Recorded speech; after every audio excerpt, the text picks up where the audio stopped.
Hey, it's Johar. Welcome back to my channel, to the Richie Reader. So I'm going to be talking about An Impossible Dream by Ellie Lieberman.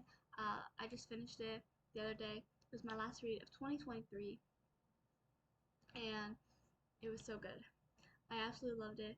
I loved book one, as you guys probably know if you saw my review for B, but this was just so good. Um, so it's more of a prequel. Um, to B.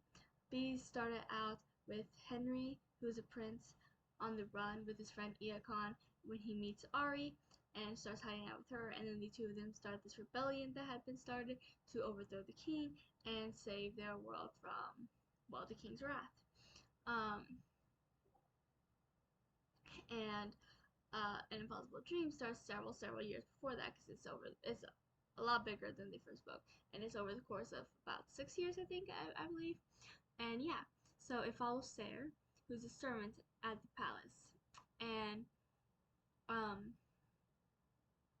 so you get to see her character, her friendship with some of the other servants, her friendship with Henry, her forbidden and slow burn romance with Fra, who is Henry's brother, um, which they were so cute. Fra's just such a sweetheart, and I loved Sarah and Henry's friendship, and Sarah's friendship with the three main girls, and her relationship with Hayworth. Great relationships all around. Um, the relationships were all amazing. There was only like the one romantic one, which was Sarah and Fra, which I'm fine with, and it was also more of a sub thing. Like, the main thing is obviously trying to show how we got to where B started and everything. Um, and then the friendships were very important. Sarah's friendship with um the servants and Henry were all very important. And anyone who knows me by now knows that I am much more into the friendship aspects than the romance aspects. But Sarah and Fra's relationship was still so cute, and there were just so many moments where they had me squealing like, oh my gosh, they were just too adorable. There were so many scenes between the two of them that I just loved. And um, so let's see, the characters, we'll start with the characters. Sarah, I loved. She's a new favorite. Henry was a favorite since the beginning. I always loved him because he was in B. You heard about Sarah a lot in B, but you never met her until now because no one exactly knows what happened to her, and they don't know if she's dead or alive. But in An Impossible Dream, she is alive. I'm just a little sad she can't reunite with one person in particular, but oh well. Um, but anyways, moving on. Um, Elsbie is also a new favorite. Oh my gosh, I loved her. She was just so fiery, and I related to her a lot, and I just absolutely loved her. And she had no filter. She would say what was on her mind, and she isn't afraid. But you also get to see that, even the bravest characters have their fears, and even they are unable to hide from, awful things happening and stuff. She's very brave, she's very fierce, but still something truly terrible happened to her. It's never actually stated, but it's kind of obvious um, that what happened, and it was very sad, and I felt so bad for Elsbie. But she ended up having to leave. Um, she had to go on the run, so she was away for a little bit up until Sarah had to go on the run, and then she found Elsbie, and I was so happy to see Elsbie again. Um, excuse me,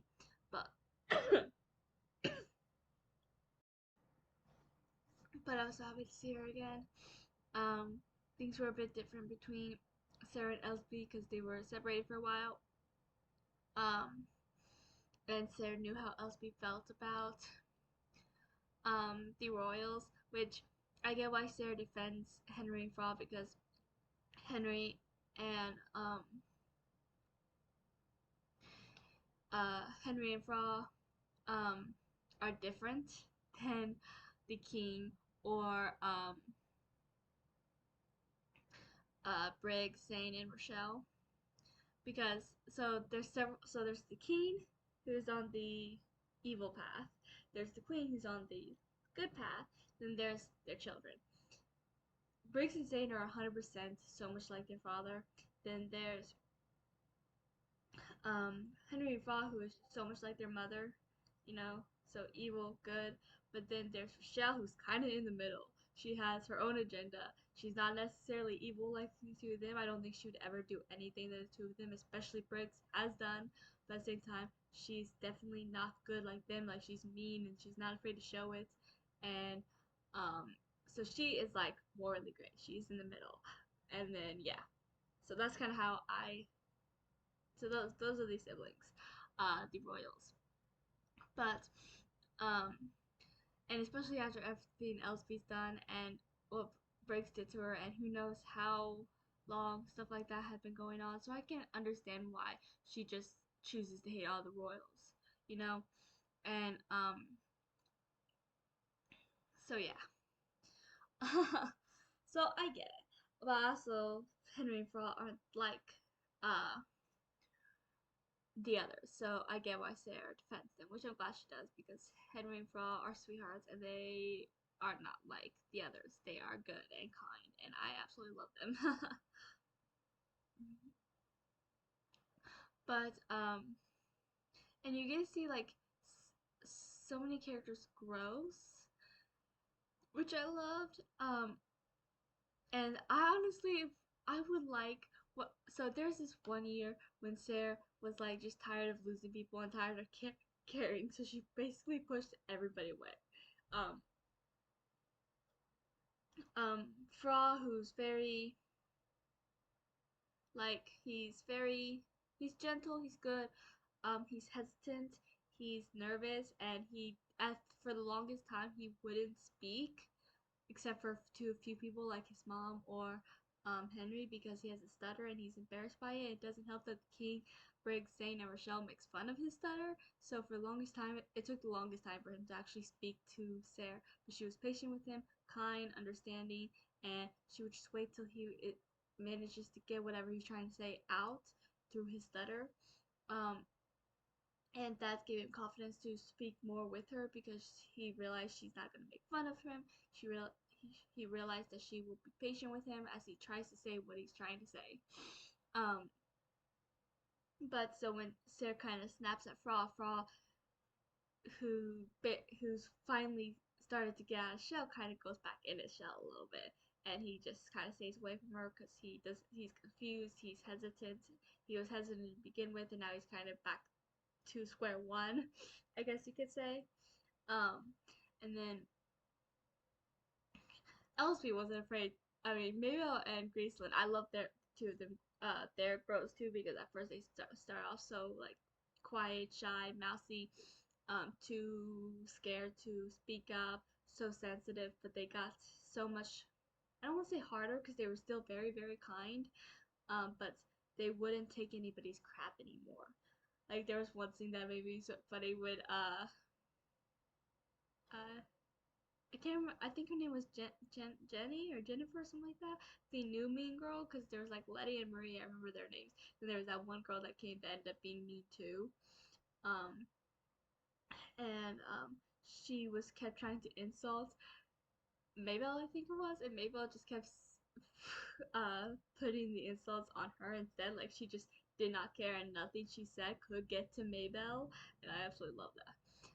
Their growths were amazing. It was more on the subtle side, but I love those kind of growths where it's so subtle. Like they are still who they are. Don't get me wrong, I love a good redemption arc or whatever. I've even written redemption arcs in the Crystal Light Duology. I wrote a redemption arc, but my favorite kind of growths are these subtle ones, like the shy, quiet girl turning so much more confident and stronger and seeing that growth over time, like Tara from Buffy Vampire Slayer. I absolutely love her growth because she started off with this. She had a stutter too. She was so quiet, so shy, so scared. Um, and when you learn more about her life in the past and the abuse she has endured, you understand why. But as the series progresses. She slowly gets out of her shell a little bit. She slowly becomes more confident in herself and starts standing up for herself, her girlfriend, her friends.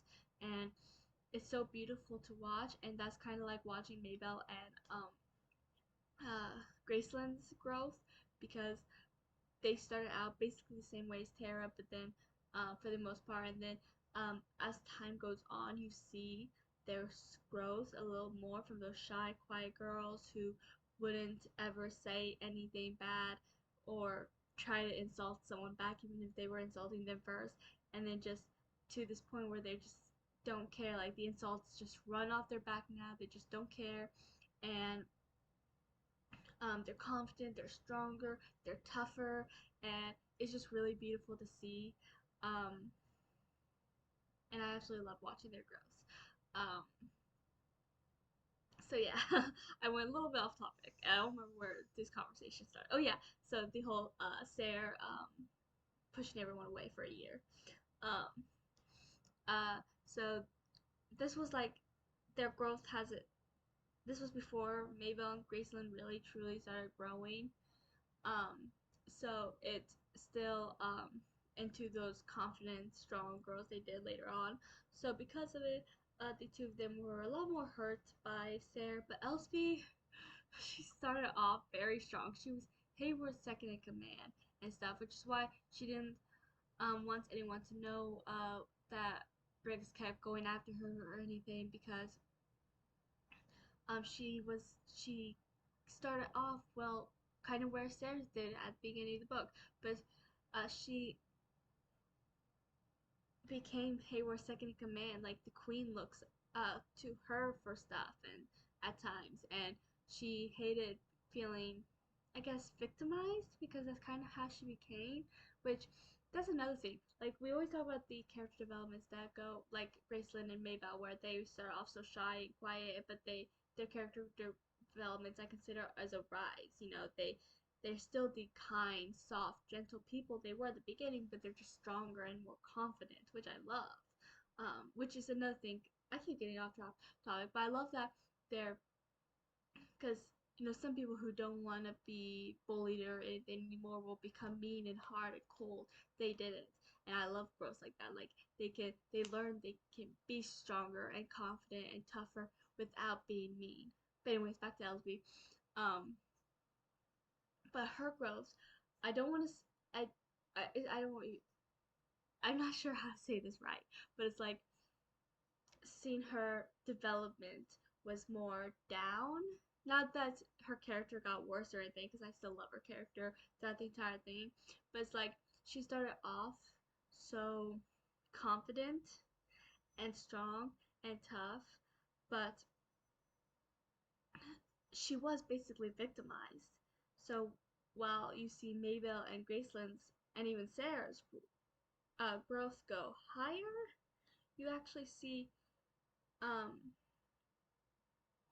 Elsby's go lower, because she becomes victimized. She uh, ends up dealing with so much trauma, and um, so you kind of see her more like she started off just so strong and confident and tough and resilient, but then after what happens to her, a lot of that goes away for a while. I mean, she's starting, and then when you see her again, what I love is that she's, even though it's been a while, she still is going through that trauma. Like it doesn't just go away. Like she's still dealing with the trauma, and it's still very much with her wherever she goes, and it's probably gonna be like that forever. It's just about getting through it.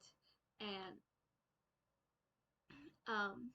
lost what I was saying. I keep going off topic, but um, so Elsby's so when you see Elsby again, you can tell, at least I could, that she's just now starting to get some of her confidence and toughness and strength back, but you can also tell that there's still a long way to go before she can ever be who she was. And she, even if she does get her full confidence and strongness and toughness back, does she could never exactly be the girl she was before it happened. And So sorry if I move my hands a lot. I talk with my hands. So moving on. But so yeah, she may get all that stuff back, but she'll never be who she once was before it happened. And what I really loved is that when Sarah did get to see Elsby again, at least for me, I don't know about other readers, but for me it was clear that she is still trying at this point to get those stuff back. Her strength, her toughness, her confidence, which are three traits that pretty much defined who she was for the longest time. Um, she was never scared of Letty or Marie or Zane or Rochelle. Obviously, Briggs is a different story, but she she did have Haworth's utmost trust, the Queen's utmost trust, that gave her so much confidence and strength that Briggs took away. And so she like there's a few times you could tell after you see her again where she kind of her face falters, her voice goes low or whatever. She becomes quiet because she's brought back to the trauma of what happened to her, and you can tell that the confidence and the strength and the toughness she once had, what pretty much defined her for a long time, is still not back yet. She's still learning to try and get those back, to try to be who she was, even though she probably will never be who she once was, which she may not be realize that she can't go back to that person anymore. But yeah, I went a little ranty than I meant to, but oh well. um, but yeah, I just really like that you get to see that it's not gonna be easy for her. Like she still has a long ways to go before she ever is okay again. Like what she went through is unimaginable. She went through something that nobody deserves, and because of it, she still has a long way to go before she'll be okay, before it's all right. And um and even when she's okay again, like she's still gonna have those days where the trauma comes back to her, that like they say it stays with you, and you really got to see that with Elsby. It's gonna stay with her, but at least hopefully one day she can be semi okay. Um, so yeah, I really liked seeing that with Elsby. Like you usually see character developments go like good to whatever, you know. Um, you we might see like with redemption arcs, evil to good. Sometimes you see good to evil, but I don't think you see them that often. At least I don't. But and then there's going from the quiet, shy, mousy girl to the strong, confident girl that you can't mess with. But then with Elspie, she started off as that strong, confident. I mean, even more so than Sarah. And Sarah starts. Let me try that again. Sarah already started off pretty strong and confident and tough, but then Elspie was already 10 times. At least I thought she was. And I think having Haworth and the Queen trusting her with so much helped. It made, especially for a servant, and especially since her mother is the one that sold her, it makes her feel important. It makes her feel like she's worth something when her mother and the royals makes her every day feel like she's not. Having people as high in power as Haworth or the Queen, especially the Queen, trust her and care about her in this way shows her that she is something. So it it just destroyed her even more, knowing that uh, Haworth, not Haworth, Briggs took that from her, took away something she's been trying to gain all these years. And it's just so sickening and awful and sad. Um, Now off to Elsby. I just talked way more about Elsby than I meant to, but I love her, and I do love the direction the author went with uh, her character with this way. But anyways, um, was talking about Sarah's year of pushing everyone away. Um, but one person she didn't have to push away was Henry because he pushed her away first before she even had the opportunity. Like Henry has nobody. He has Fra and the Queen, and then when Ser showed up, he had Ser. And then when he meets Iacon, he has him. But we don't actually see him meeting Iacon. I hope Ellie talked about maybe writing a short story of when they meet, which I hope she does because I want to see how they meet. But um, he has nobody, and I really also want a short story about that year, but in Henry's point of view, because obviously something happened to him for him to push Sarah away like that. Like he said stuff he would never in a million years say, and Sarah knew.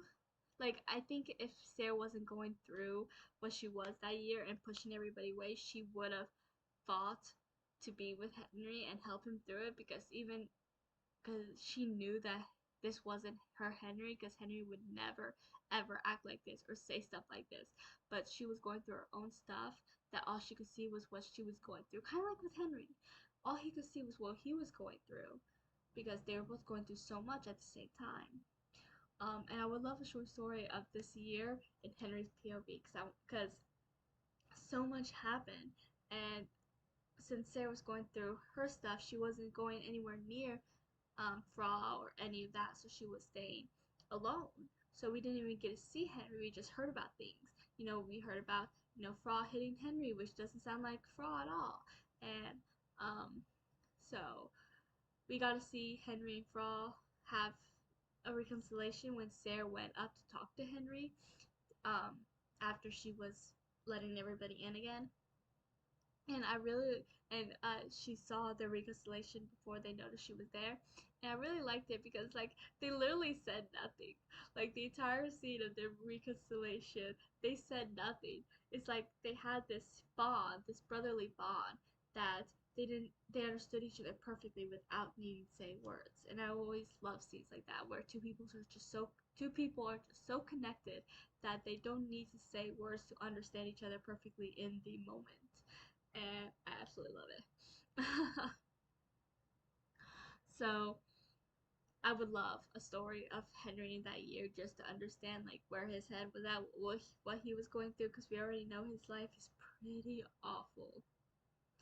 But yeah, um, but Sarah and Fra enjoy a night, and then Sarah ends up pregnant. Roro, which I don't think is much of a spoiler because you knew she had a baby in B. If you read B, like they mention Sarah and the baby a lot, because Fra, is loves Sarah and is the baby's father, so he's worried about them quite often, and Henry was worried about them too because Henry cared. Um, and so they end up keeping her in hiding during the pregnancy.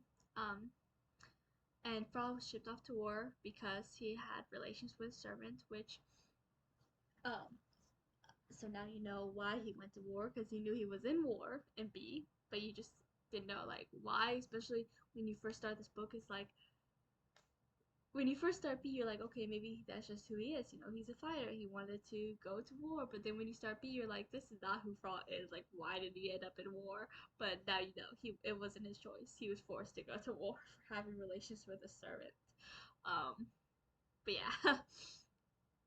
um, and so because of that, um, and then after the baby was born, Sarah had to flee, obviously, which is where they all helped her, and she was originally going to take Henry with her, which is so sweet. Like she, especially since she already knew that Fra was enlisted in war at that point, and the Queen, as much as she tries, she can't protect for Henry, because there's several times where the King forces them to not see each other for weeks, for months, completely isolating Henry, and I can't help but wonder if that was part of the thing in that year, like an entire year where he couldn't see the Queen.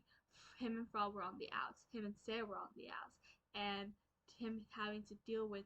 He's already pretty much isolated, and that's with having Sarah, Fra, and the Queen, which are the only people he really has to begin with. Um, And so all he has to deal with is the king breaks Saint and Rochelle, which can't be easy. He was basically isolated that year. I really want that story. But anyways, moving on. Uh, so, but Henry, being Henry, ended up running to distract the guards so the Sarah could flee because he was afraid that if the two of them ran, they would catch up with them, and then Sarah would probably be killed. Who knows what would happen to the baby? So Henry sacrificed himself to save Sarah. Um, and then you didn't see the palace for a little while because the end of the book, Sarah wasn't hiding in. This is Sarah's POV. But you got to see Elsie again, which made me so happy, like I said, because I love her. But, and then, Sarah. But then you did hear, like, guards and stuff, and Henry ran away, which kind of goes into B because he had already run away at the start of B. Um, and Sarah really wanted to, go find Henry. And if I remember correctly, and oh yeah, I remember how it ends. Okay, Sarah actually told Elsbeth to watch her son so that she can go and try to find Henry and protect him because she realized he had nobody. You know, there was talk about the queen being dead. Frau was enlisted in war, which means, and Sarah had to run, which means even more so than that 1 year where she was on the outs with pretty much everybody. He's now really truly alone, which no wonder why he ran away, like he was alone. Um, and because of it, um, but then she ran because this is supposed to be like after B now, I think, at this point. So she went to find um uh I think she was looking for Henry, but then she was surprised to find Frau. That's how it ends, with the two of them seeing each other. Um and yeah, it was a sweet ending, and I can't wait. I can't wait for book 3, which will be a prequel to An Impossible Dream, which is more of the Queen story. So you get to see Henry when he's little. You get to see up until her death, which you never actually see, because even in An Impossible Dream, you don't see it because Sarah is away from all this happening. Um, and then book 4, I really want to see because that's supposed to be after B. You get to see Sarah and Frost's full reunion. You get to see Sarah find out Henry's dead, which makes me sad. I really want to see. I saw her share a snippet of Ari meeting Ari with Elspie and Sarah, and I really want to see her meet them. So yeah, all in all, I absolutely love this. One of my favorite reads of the year. Please like and subscribe and comment what you loved. Uh, if you've read it, and if you haven't, I highly, highly recommend it. I absolutely loved it. So, yeah. Until next time.